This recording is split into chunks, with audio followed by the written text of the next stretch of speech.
கிடையாது. அப்போ அந்த அவங்களுடைய வெளிப்பாடு வந்து தப்பாய் போச்சு. ஆனா நீங்க என்ன செய்யணும்? வெளிப்பாட்டுக்குள்ள இருக்கணும்.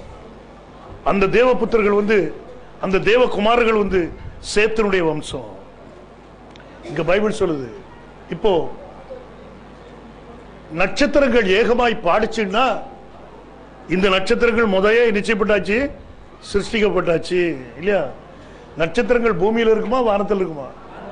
அப்ப முதலாவது எது சிருஷ்டிக்கப்பட்டிருக்கு? வானம். அதுக்கப்புறம் தான் ஆண்டவர் என்ன செய்றாரு? பூமியை சிருஷ்டிக்கிறார். ஆகையினால்தான் சொன்னார் யோபுட்ட, பூமிக்கு அளவு குறிச்சது யாருப்பா? அதுக்கு நூல் போட்டது யாரு? அது நீ அறிவாளியானா என்ன செய்ய எனக்கு சொல்லு, ஆண்டவர் கேட்கிறார். சரி,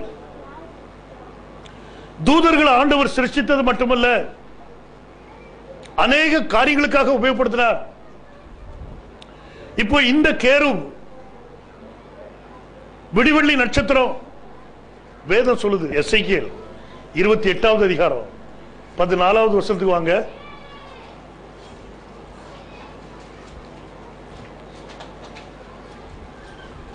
நீ காப்பாற்றுகிறதற்காக அபிஷேகம் பண்ணப்பட்ட கேருப். வந்தாச்சா? இவர் என்னத்துக்காகவா? காப்பாற்றுகிறதற்காக அபிஷேகம் பண்ணப்பட்ட கேருப். இது யாரு? யாரை பற்றி பேசுறாரு? லூசிபர் இல்லையா? பைபிள் எவ்வளவு அழகா பேசுவாருங்க. இதைத்தான் நான் உங்களுக்கு அங்க குறிப்பிட்டேன். கேருப் எதுக்காக உண்டாக்கப்பட்டிருக்கிறான்? காப்பாற்றுகிறதுக்காக. அப்போ இந்த கேருபும் இந்த லூசிபரும் ஒரு கேருப். அவன் யாரு? ஒரு கேருப். அப்போ தூதர்கள் எல்லாம் ஹையஸ்ட் பொசிஷன்ல இவனும் நினைச்சான் உட்கார்ந்து இருக்கிறான். அப்போ இவனுக்கும் அதிகாரம் உண்டு எல்லா இடங்களுக்கும் போறதுக்கு, ஆண்டவருடைய எல்லா இடங்களுக்கும். ஆண்டவர் பக்கத்தில் இருக்கிறதுக்கு இவனுக்கு என்னது? உரிமை. அவன் கேருப், காப்பாற்றுகிறதுக்காக நியமிக்கப்பட்டிருக்கிறான். யாராவது இடத்தில் பண்ணா அவனை என்ன செய்யறான்? இவன் தூக்கிடுவான். என்ன இடத்தில் பண்ற? சபையில் உள்ள எல்டர் அவரு தெரியுங்களா? சபையில் உள்ள எல்டருக்கு என்ன இருக்கு? சபைக்குள்ள சரி கட்டுறதுக்கு அதிகாரம் இருக்கு. இல்லைன்னா வெளியிருந்து நரி வந்து ஆட்டோ தூக்கிட்டு ஓடிடும். இதை காப்பாற்றுறது யாரு? எல்டர். அதே மாதிரி இங்க கேருப், இந்த கேருபை காப்பாற்றுவதற்காக ஆண்டவர் நியமிச்சிருந்தார். ஆனா அதுல கீழே வாசிங்க, தேவனுடைய பரிசுத்த பர்வதத்தில் உன்னை வைத்தேன். எங்க கொண்டு வச்சிருந்தாரா? தேவனுடைய, அவனுடைய இருப்பிடம் இப்ப உங்களுக்கு தெரியுது. மற்ற தூதர்கள் மாதிரி இல்ல. இந்த தூதனை விசேஷமான ஒரு இடத்துல கொண்டு வச்சிருக்கிறார். அது கர்த்தருடைய பர்வதம், தேவனுடைய ஆராதன ஸ்தானம். அங்கதான் தேவன் சிம்மாசனத்தில் நினைச்சிருக்கிறார், உட்கார்ந்து இருக்கிறார். அப்போ அந்த ஜீவ விருட்சத்தை பாதுகாக்கிறதுக்கு யார் உட்கார்ந்து இருக்கிறா? இந்த கேருப் உட்கார்ந்து இருக்கான். இப்ப அவன் ஸ்தானத்தை புரிஞ்சுக்கிடுங்க. அவன் எவ்வளவு நெருக்கமா ஆண்டவர் அவனை கொண்டு போய் வச்சிருந்தாரு. அவன் மேல எவ்வளவு நம்பிக்கை இருந்திருக்கும் ஆண்டவருக்கு. யோசிச்சு பாருங்க, அவன் என்ன செய்த? ஆண்டவருக்கு நம்பிக்கைக்கு துரோகம் பண்ணா. நம்முடைய வாழ்க்கையில் அப்படி இருக்கக்கூடாது. நம்மளை அதை விட பக்கத்தில் கொண்டு வைக்கிறார். இவனாவது பருவத்தில் இருந்தா, உங்களை சிங்காசனத்தில் கொண்டு வைக்காரு. ஜெயம் பெறுகிறவன் எவனோ அவன், நான் என் பிதாவின் சிங்காசனத்தில் அவரோடு கூட வீற்றிருப்பது போல என்ன செய்வேன்? உங்களையும் வைக்கிறதுக்குன்னா அருள் புரிவேன். உங்களை நான் கொண்டு போய் வைப்போம்ப்பா. நீங்க சிங்காசனத்துல அவரு கூட ஒட்டிக்கிட்டு இருக்கீங்க. அப்போ துரோகம் பண்ணலாமாங்கிற பார்த்துக்கிடுங்க. எனக்கு தெரியாது, அன்னைகளுடைய வாழ்க்கையில தெரியல, புரிஞ்சுக்கிடல. ஒரு காரியத்தை நீங்க செய்றீங்கன்னா சபையில் அது நஷ்டத்தை உண்டாக்குச்சுன்னா நீங்க யாருக்கு துன்பப்படுத்திருக்கீங்க? யாருக்கு துரோகம் பண்றீங்க? அவருக்கு. இங்க இல்ல, சபை ஒருத்தருக்கு இங்க உள்ள மனுஷன் யாருக்குமே கிடையாது. சபை யாருக்குள்ளது? ஒரு நேரத்தில் பவுல் சவுலா இருக்கும்போது தீமை பண்ணிக்கிட்டு இருந்தான். சபையில் உள்ள ஜனங்களை நினைச்சுதான் இம்சம் பண்ணான். ஆனா அவன் நினைச்சிட்டு இருந்தான், நான் சபைக்கு இம்சம் கொடுக்குறேன். ஆண்டவர் சொன்னார், நீ துன்பப்படுத்துகிற இயேசு நானே. முள்ளில் உதைக்கிறது. நீங்க செய்கிற ஒவ்வொரு காரியத்தையும் கவனிக்கணும். நான் செய்யற காரியத்தினால சபை வளருமா இல்ல தாழுமா? சபைக்கு நன்மையா அல்லது தீமையா? நான் கிறிஸ்துக்கு உதவி செய்யறேனா இல்ல கிறிஸ்துக்கு விரோதியா இருக்கிறேனா? இதை நீ நினைச்சிட்டான்னா இந்த லூசிபரோட ஒரு ஸ்டெப் முன்னால வந்துருவா இல்லையா? இந்த லூசிபரோட ஒரு ஸ்டெப் முன்னால போயிடலாம். நீங்க இல்ல அப்படின்னா அப்புறம் அவனுக்கு பின்னாடி கொண்டிருக்கும். கவனிச்சுடுங்க. ஆண்டவர் கேருபை கொண்டு போய் பக்கத்துல வச்சார், தான் இருக்கிற பர்வத்துல வச்சார். ஆனா மணவாட்டிய தன்னோட வச்சார். அந்த ஸ்லாக்கியம் நமக்கு கொடுக்கப்பட்டிருக்கு. பைபிள் சொல்லுது. இப்போ இந்த கேரு வாசி தம்பி, பரிசுத்த பர்வதத்திலே உன்னை வைத்தேன், அக்கினி மயமான கற்களின் நடுவே உலாவினாய்.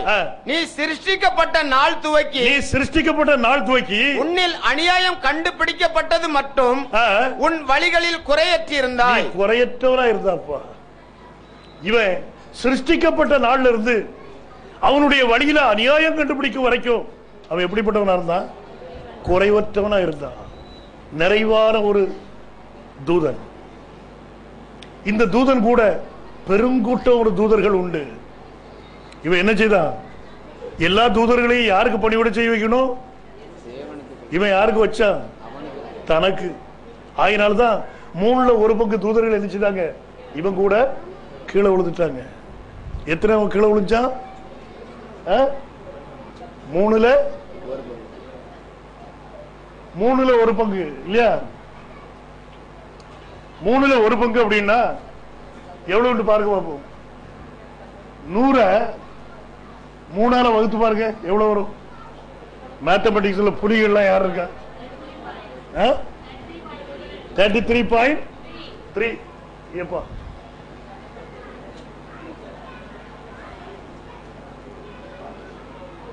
33.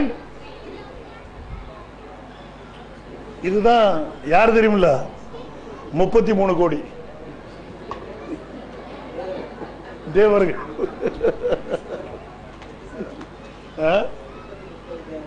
33 கோடி தேவர்கள். வேற ஒருத்தர் இல்ல. வேதத்துல இருக்கும், எங்கேயாவது பாத்துக்கிடுங்க. சரி, பைபிள் இப்படி சொல்லுது. 1/3 கீழே உளத்திட்டா. அப்ப கோடிக்கணக்கான தூதர்கள் இருந்தது உண்டு. அந்த தூதர்கள் ஒரு பகுதி இவனுக்கு சாதகமா இருந்தாங்க. இவன் போறது பாக்குறது, தேவன் என்ன நல்லா இருக்காரு, ஆனா அவரை தெரிய மாட்டுங்க. அவர் பாடி என்ன செய்யல? பாடி தெரிஞ்சா இல்ல. அவர் இருக்கிற இடம் அக்னிமயமா இருக்குது. அவரு வடது பருவத்தில் தான் இருக்காரு.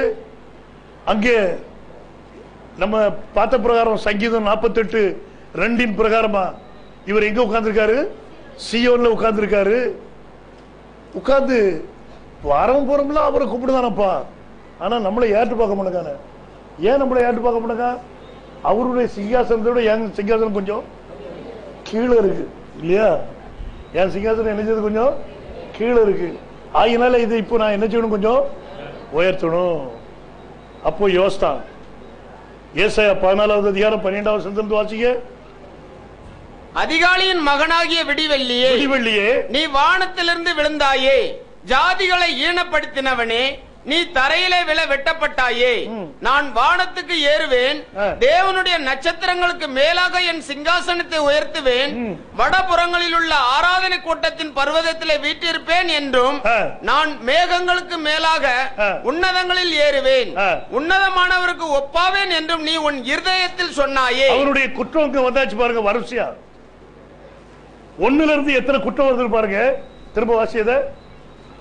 நான் வானத்துக்கு ஏறுவேன், தேவனுடைய நட்சத்திரங்களுக்கு மேலாக என் சிங்காசனத்தை உயர்த்துவேன். பாருங்க, நான் வானத்துக்கு ஏறுவேன், என்ன செய்வேன்? தேவனுடைய நட்சத்திரங்களுக்கு மேல. அப்போ தேவ தூதர்கள் அங்கேயும் என்ன செய்றாங்க? இருக்கிறாங்க. பாருங்க, தேவனுடைய தூதர்கள், தேவனுக்கு சாதகமா இருக்கிற தூதர்கள். தேவன் எல்லா தூதர்களையும் லூசிபர் கையில கொடுத்துட்டாருன்னா அப்புறம் இவர் கையில் என்ன இருக்கும்? யோசிச்சு பாருங்க.